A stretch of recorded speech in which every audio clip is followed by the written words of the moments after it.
Pérez Avid, presidente del Gremio de Abogados Laboralistas del Paraguay. Buen día, doctor, ¿cómo estás? Gracias por atendernos.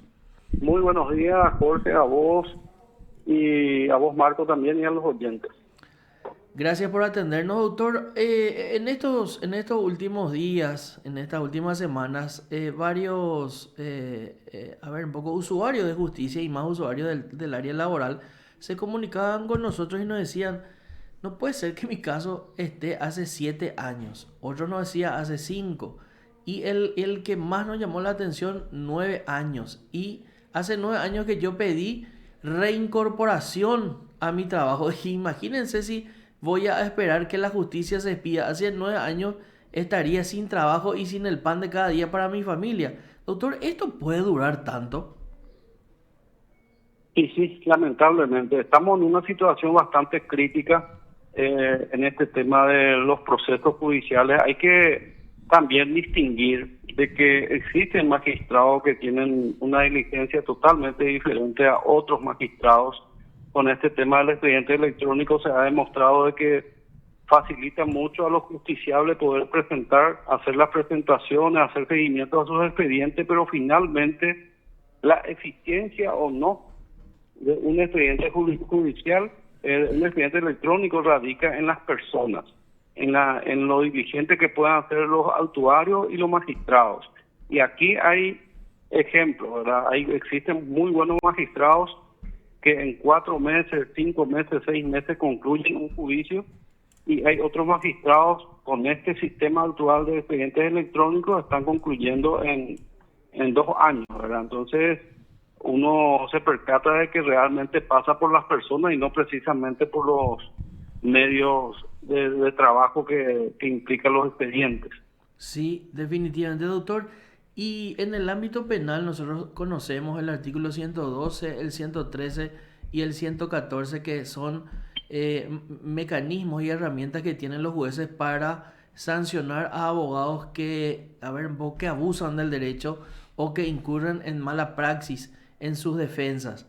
En el Código Procesal Laboral existe también este mecanismo. Se le da la posibilidad al juez de sancionar al abogado chicanero, entre comillas. Sí, el litigante de mala fe puede ser sancionado, o sea, eso es estipulado también en el Código Procesal del Trabajo.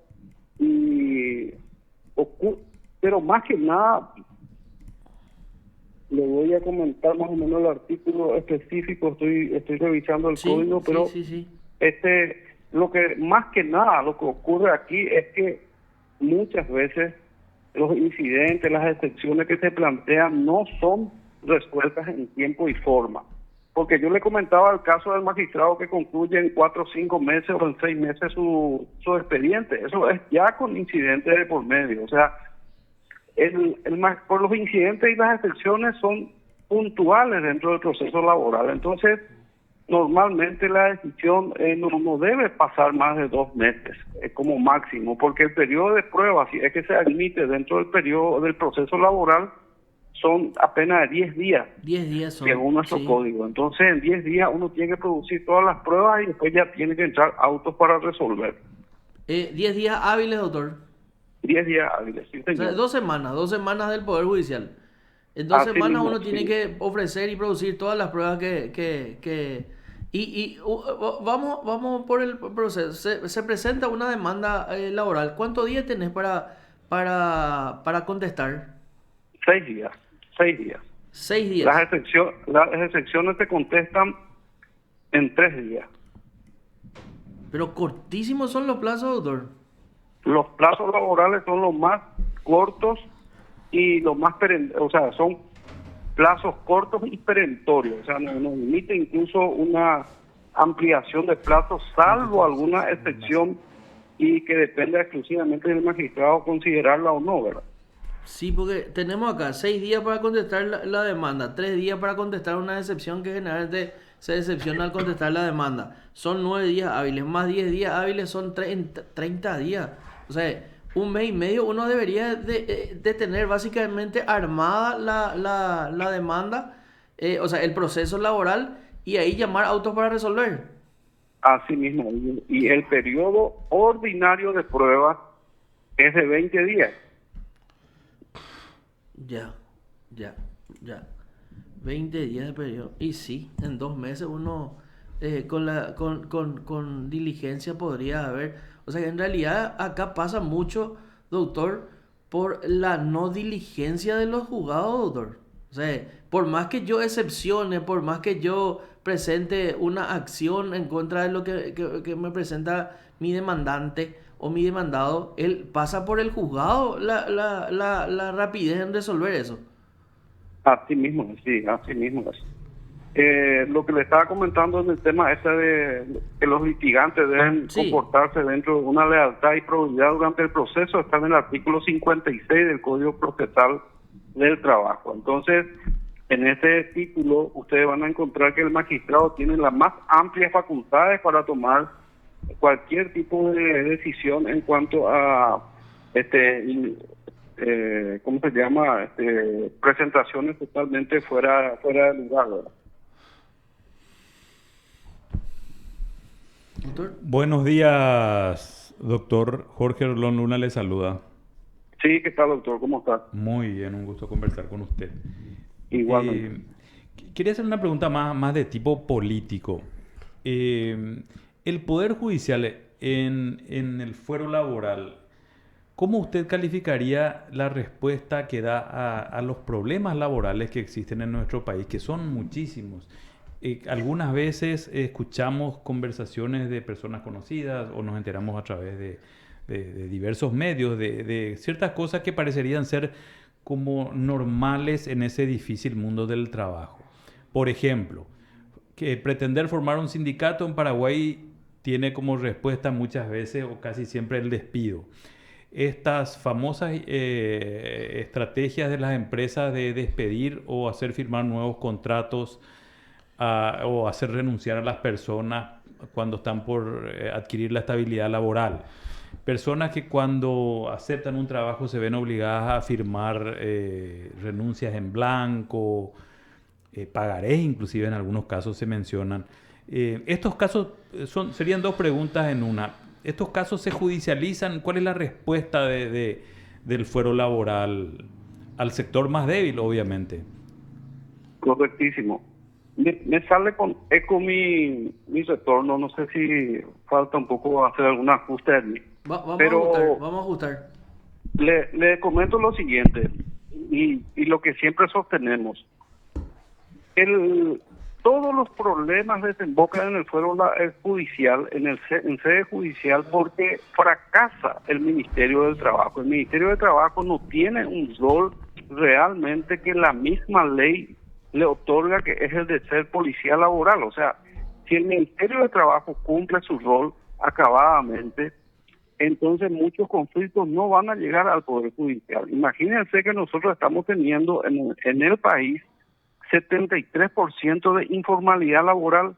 La situación por la cual atraviesan una gran mayoría de los trabajadores en el país es terrible, terrible, porque se instaló en el Ministerio del Trabajo ya desde hace un buen tiempo toda una estructura de recaudación y no una estructura que busque, que tienda a solucionar los problemas específicos de la clase trabajadora. Entonces, ante esta situación, lógicamente, existe una sobrecarga en el fuero laboral. Y en el fuero laboral tenemos nuevamente otro gran problema, la falta de de un adecuado presupuesto para que estos juzgados funcionen adecuadamente. Nosotros siempre cuestionamos de que el Paraguay es un Estado social de derecho, dice la Constitución, pero sin embargo, siempre cuestionamos que gran parte del presupuesto va al sector, al fuero penal. El fuero penal tiene infraestructura, tiene un montón de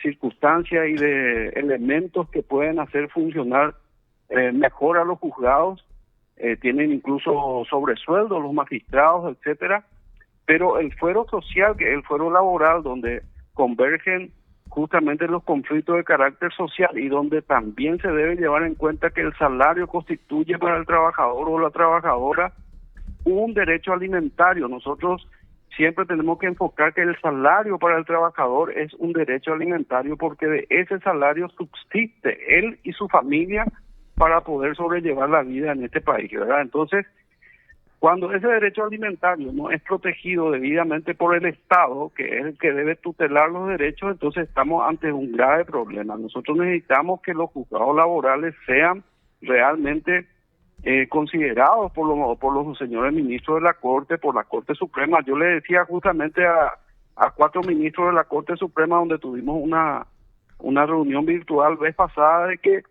muchos trabajadores no pueden acceder a su indemnización por todo lo que estamos hablando, y a su vez ya es demandado por asistencia alimenticia por su expareja, ¿verdad? Que con toda razón, con toda justicia, seguramente también le demanda al prójimo, pero este prójimo no tiene trabajo, tenemos 700.000 desempleados en el país, no puede acceder a su indemnización y encima está procesado por este incumplimiento del deber alimentario, ¿verdad? Entonces, imagínense la situación en la cual sometemos a muchos trabajadores, a muchos compatriotas, cuando el sistema no funciona. Muy interesante lo que nos cuenta, doctor. Hay muchas preguntas que uno quisiera hacer. Ahora, me interesó mucho eso que usted dijo, estructura montada para la recaudación.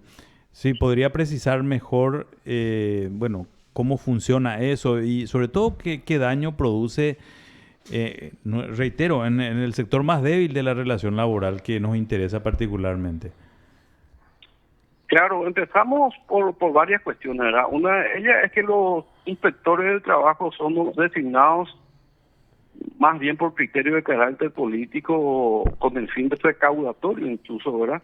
Entonces, nosotros hemos recibido denuncias que van y visitan a los empleadores e incluso les presentan planes de pago para no ser molestados, ¿verdad? Planes que van por 6 meses, 1 año, 3 años y hasta 5 años, ¿verdad? Y por supuesto que cada plan tiene su propio costo, ¿verdad? Entonces, 73% de informalidad laboral no es casualidad. Esto es porque está montado la estructura para que justamente esa informalidad genere recursos a las personas que deben administrar un país, o por lo menos un ministerio que tienda justamente a hacer cumplir las leyes laborales. Toda documentación que se presente en el ministerio, imagínense por ejemplo el reglamento interno de trabajo, cuando uno logra negociar o logra concertar entre empleadores y trabajadores, dice el Código del Trabajo, que es una norma de orden público, que dentro de los 15 días siguientes a la presentación del Ministerio de Trabajo debe dictar una resolución de homologación del reglamento interno. Aquí pasan 6 meses, 8 meses o más de 1 año hasta que descansado la gente va y ofrece alguna comisión a algunas personas del ministerio y allí consiguen su resolución. Por citar nada más 2 aspectos puntuales en cuanto a la estructura. Y después lo otro que está totalmente olvidado es una política de diálogo social serio entre sectores empleadores también serios y sectores sindicales también serios, ¿verdad? Porque hacer solamente reuniones para la foto y que eso no tenga resultado para tratar de corregir toda esa irregularidad, lo que hace es que no solamente se perjudique al trabajador y a su familia, sino también se perjudica al sistema de seguro social, porque IPS deja de recaudar y los trabajadores, por aporte obrero patronal me refiero, y los trabajadores nunca acceden a una jubilación. Y nuevamente la responsabilidad va a caer sobre el Estado. Y por otro lado también se perjudica al buen empleador que procura cumplir con la ley, pero en la misma vereda donde funciona su local o su comercio o su industria, tiene a por lo menos 10, 15 empleadores que están trabajando en negro y que por supuesto les sobra más dinero que aquel que está cargándose con todas las responsabilidades de carácter social y laboral. Sí, el doctor, como le decía, es un tema realmente interesante y por demás muy importante también. Y acá una pregunta nuevamente política, haciendo un mea culpa inclusive. Cuando se habla del Poder Judicial, cuando se habla del acceso a justicia y de los problemas en ese ámbito y con respecto a esos derechos que están en juego, se habla muy poco del fuero laboral, de los problemas laborales y del sistema de justicia. Estamos todo el día, digamos que prácticamente concentrados en lo que ocurre en el fuero penal, a veces en cuestiones constitucionales, los casos penales son los que más atención conllevan. Pero lo que usted nos está diciendo, y es una intuición que yo tenía sin conocer mucho, por no decir que desconozco bastante el fuero y el ámbito, es que ahí se disputan y se discuten dramas humanos tremendos. O sea, la gente, como usted lo dijo, come y vive de esto, y cuando el sistema de justicia en el ámbito laboral no funciona, estamos hablando de violaciones a los derechos humanos tremendas. ¿Por qué se habla tan poco de todos estos problemas que usted nos estuvo describiendo tan claramente, dicho sea de paso? Y fundamentalmente porque los ministros de la Corte, la mayoría, en este caso, en esta coyuntura, no tenemos un solo ministro que haya ido del fuero laboral. Nosotros anteriormente teníamos al doctor Santiago Paredes, incluso la doctora Miriam Peña fue la última referente laboralista que estuvo allí, estuvo también el doctor Altamirano. Entonces, cuando no se tiene un criterio y no se conoce el fuero desde adentro, entonces es muy difícil instalar como una prioridad, a pesar de que nosotros como gremio cada año estamos presentando pedidos a la Dirección de Planificación y a los ministros de la Corte para que se prevea la creación incluso de juzgados laborales especializados, porque acá también, doctor, tenemos otro grave problema de que muchos juzgados son multifueros. Entonces, un magistrado que concursó para un cargo multifuero y se especializó incluso en derecho civil, el derecho común, no tiene nada que ver con los principios elementales que tiene el Código Procesal del Trabajo. El proceso laboral es totalmente diferente al proceso civil. Entonces, cuando no se entiende los principios, no se entiende cuál es la finalidad y el propósito del fuero laboral, es muy difícil que los magistrados también adopten prioridades en cuanto a conocimiento y a resoluciones en el ámbito, ¿verdad? Entonces, es un problema tremendo que estamos teniendo y no tenemos instalado, a pesar de nuestra insistencia, es muy difícil instalar como prioridad en la Corte Suprema esta situación. Incluso la misma Constitución, cuando refiere al fuero laboral, habla de que tienen que ser juicios orales. Nosotros tuvimos una experiencia muy buena hace unos cuantos años atrás, cuando el Tribunal de Apelación Laboral Segunda Sala escuchaba las alegaciones, los fundamentos y la expresión de agravio en forma oral. Entonces uno oralmente decía las cosas, expresaba sus agravios y la contraparte también contestaba, y luego ya el tribunal decidía, ¿verdad? Esa fue una magnífica experiencia que se tuvo en Capital, en la segunda sala, de la mano del doctor Ramiro Barbosa, ¿verdad? Que fue un gran laboralista. Pero después ya con este tiempo, con el tiempo, estos magistrados ya dejaron de utilizar la oralidad. Muchísimas gracias, doctor Pérez David. Gracias por su tiempo y por sus conceptos tan claros. Hasta una próxima ocasión. Correctísimo, cuando gusten, un abrazo para todos. Lo escuchaste aquí en PDS. Guillermo.